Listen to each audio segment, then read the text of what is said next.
Today we are going to have another lesson on translation studies, and before starting that I would like to share with you people the question which came in your past papers. But even before that I would like to share some of the course contents of translation studies. So let's have the contents of translation studies so that we can compare that how much of the syllabus we have been done. So if you can see on the screen, our first topic is language, culture and society. Then the concept of universe of discourse. Third one is linguistic relativity. Fourth one is semantic competence. And if you have attended all of my lectures, you must know that 4 of these topics have been completed and understood. Our next topic is comparative morphology, syntax and semantics. After completion of this topic, we will be left with only one topic, which is translatability. So let's move to the past paper and see how we are going to deal the today's topic. So students, if you can see the question number 2, part B. So the question which was part of your paper in the year of 2022, that is throw light on the main points of comparative morphology and semantics. So let's start the topic in the light of this question, because our focus is to answer this question. To answer this question, it is very important to understand that what does the topic and the question itself means. Basically, the topic is the comparative study of syntax, morphology and semantics. So comparative study means we will draw a comparison between the study of syntax, morphology and semantics. We will study that what are the differences between the study of syntax, morphology and semantics, and how we can do that by studying the main features of these 3 courses or these 3 topics, because we are dealing in translation studies. So if you want to translate anything, you have to understand the syntax, semantics and morphology at the same time. So by only reading or understanding syntax, you cannot know the morphology of any language. Similarly, if you just know the semantics, you cannot do without syntax and morphology. So every one of these 3 topics have their importance. That is why it will be called comparative study. We will see that how we need syntax, morphology and semantics separately to translate any language into another one. So it is not much of a headache. Basically what we have to do, we have to learn and explain syntax, morphology and semantics separately. If you are given that question, you will just explain main features of syntax, morphology and semantics, and when you will draw or write on 3 of them by drawing a comparison, so you will be basically comparing all 3 of them. So that will be your comparison. In this lecture, we will only discuss syntax and morphology, because in the previous lecture you have already learned about semantics. So you can write on semantics yourself following the other lecture. So today we are going to study syntax and morphology and their comparative study.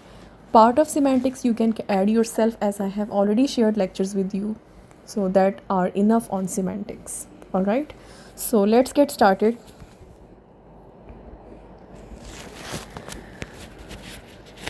What is syntax? The grammatical and structural basis of English or any language.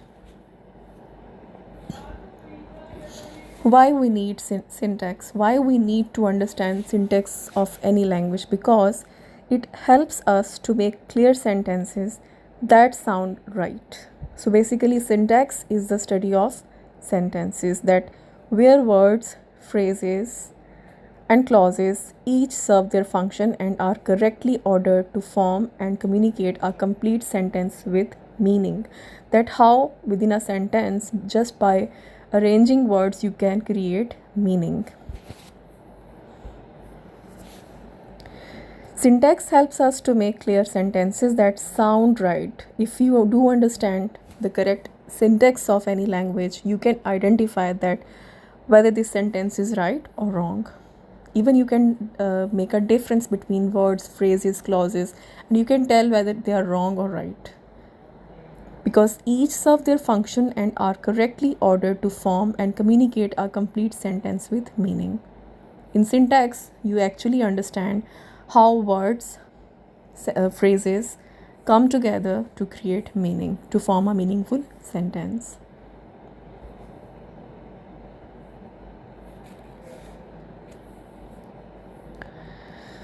Then group of words that make up the grammar of the English language. Definitely when you are reading syntax, you are trying to understand each part of speech which are given in within a sentence. Then you will categorize them within phrases like noun phrases, verb phrases, and then noun clauses, verb clauses, adjective clauses. You divide whole sentence into words, then phrases, then clauses, and then sentence. All of you have understood this concept through tree diagrams, in which a sentence forms through the smallest unit and that goes up to the largest unit, which makes a sentence. All of these concepts have been gone through, you have all been gone through in the previous lecture, especially in the course of syntax. So this is only the revision of those ideas. Then in syntax, you learn about changeable and accept new words such as noun, adjectives, verbs, and adverbs. You learn what are open class words, what are closed class words. By the way, what are changeable and what accepts as new words such as nouns, adjectives, verbs, adverbs? They are called function verbs, which have more to do with grammar. They are closed class words, but there are some content words which are constituents, which can make new words, which have their meaning of their own, and they don't have specific function but a meaning. Let's have a look on the following sentence. The happy boy jumped swiftly over the rock by the pond. So you will divide the whole sentence into different parts. What are the smallest constituents or parts? The happy boy, then the pond, the rock. All of these are noun phrases. Phrases are a collection of words, 2-3 words, which are spoken together because they have a single unit meaning, and they fit into larger constituents like by the pond, prepositional phrases, and even larger constituents like clauses, the rock, by the pond, bigger noun phrases. These constituents follow a hierarchical structure. There is a hierarchy in their structure, which go from smaller to largest. But you understand in syntax about phrases that there are different kind of phrases like noun phrases, verb phrases, adjective phrases, adverb phrases, and prepositional phrases. Then you know their place, their hierarchical place within a sentence. You get to know where to place them, where the phrases, all of these phrases are possible and where these phrases are not possible, because you are learning the structure of sentence. This composed of noun phrases as the subject and verb phrases as the predicate. Definitely when there is a noun phrase, that will come in the place of subject, because nouns are always subjects, and verb phrases contain predicate. Predicate is the remaining part of sentence other than subject. Some clauses can stand independently as a sentence and others are dependent or subordinate. These are called independent or subordinate clauses. Then you also learn that how compound sentences are made. This formed by joining two independent clauses joined by conjunction and punctuation. These are some of the rules to make sentences in English. Similarly, every language has some rules about syntax, that how words are made, how phrases are made, even how sentences are made, how different phrases or clauses take place within a sentence. So the syntax of English is not sufficient if you want to understand the language, if you want to translate English into some other language. For that, you have to know the syntax of that language as well. Closed class words are the words such as nouns, adjectives, verbs, adverbs. These are called function words. You cannot change their form. Okay, that is why they are called closed class words.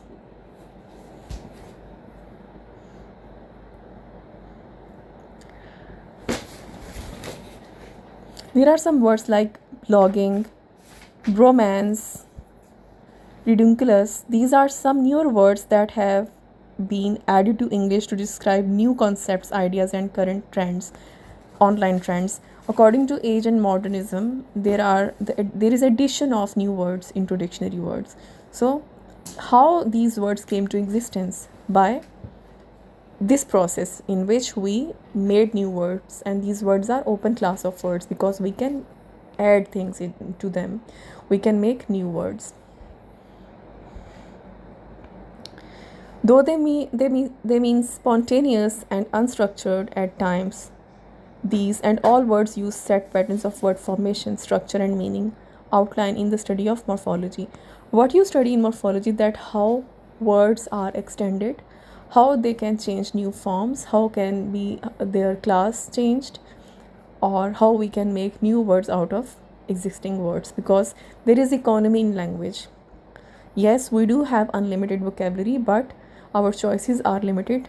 But still, why we don't lack words while we speak? Because we have morphology. We can play with words, we can create new words, we can transform new words. All words are made up of small units called morphemes, some of which can be used independently and some of which are not independent words, like prefixes and suffixes. The main words, the root words, are mostly free words. They are called content words. But the function words or the close-ended words, they are just added to make new words, or to just show the tense of some words or some verbs, or to show the plurality of some words, because they have some function to perform. Words or morphemes that keep the same form every time used and are unchangeable, including conjunctions, pronouns, auxiliary verbs, determiners, and inflectionals. They are called inflectional suffixes. And these are closed classes because they cannot change into another word. But sometimes you can change a noun into a verb, sometimes a verb into noun. Like if you have a word brave, what is brave? It is adjective, a brave man.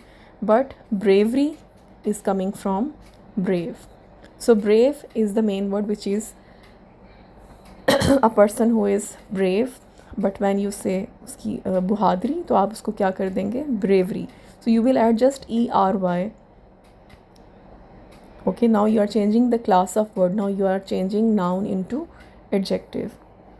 So you are making use of derivation, in which you make new word and you can change the class of words. Such words are open class words. In both open and closed morphemes groups, morphemes can be separated into free and bound morphemes.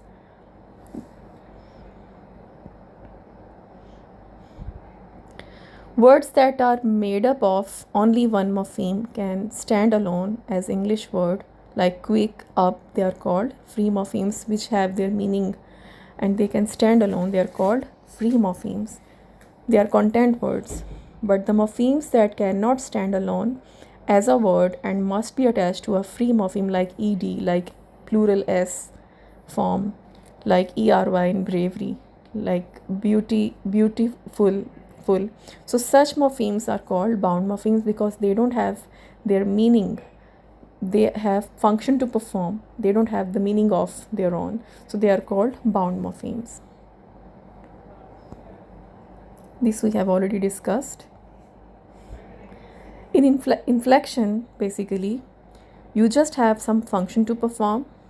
You do not change the class of word. You can just add a tense, like he walked, he is walking, by adding ed and ing, or he walks just by adding s, or you can show the number of noun like dog and dogs. So this is called inflectional bound morphemes. But sometimes, as I have already told you, you can change the class of word, right? So like belief and unbelievable. Belief is what? By part of speech, it is verb. But when you say unbelievable, you are adding prefix and suffix, and you are changing a verb into adjective. So now you are changing the class of words. That is why it is called derivational morphemes. So this is all about syntax and morphology that you will need to add when you are going to explain this topic of comparative study of syntax, morphology and semantics. So you will explain the main ideas of syntax, semantics and morphology. And I have discussed semantics already yesterday lecture, so you can add your ideas from that lecture, and the remaining two ideas you can add from here. That's all for today. Thank you.